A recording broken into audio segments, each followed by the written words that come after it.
CCN news एक पाऊल महाराष्ट्रासाठी। उपमुख्यमंत्री अजित पवार यांचं आज सकाळी विमान अपघातामध्ये दुर्दैवी निधन झाल्याची बातमी मिळाली।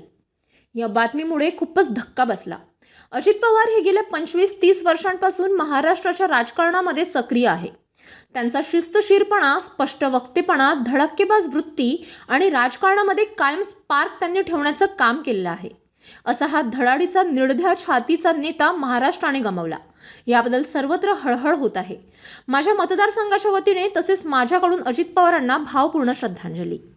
माननीय अजितदादा पवार, महाराष्ट्राचे उपमुख्यमंत्री यांचं आज सकाळीच विमान अपघातामध्ये दुर्दैवी निधन झाल्याची बातमी आज मिळाली।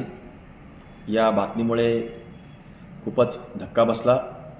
अजितदादा पवार हे गेल्या 25-30 वर्षापासून महाराष्ट्राच्या राजकारणामध्ये सक्रिय आहेत।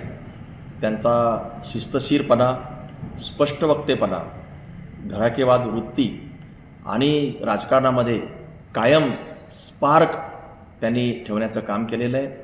असा हा धडाडीचा, निधड्या छातीचा नेता महाराष्ट्राने गमावला।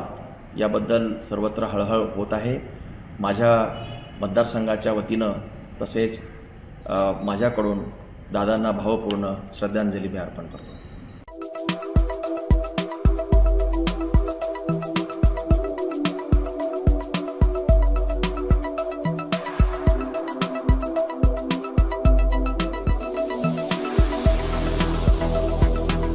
तसेच आपल्या भागातील महत्त्वाच्या बातम्या पाहण्यासाठी CCN न्यूज डेस्क चॅनलला सबस्क्राइब करा आणि बेल आयकॉन प्रेस करा।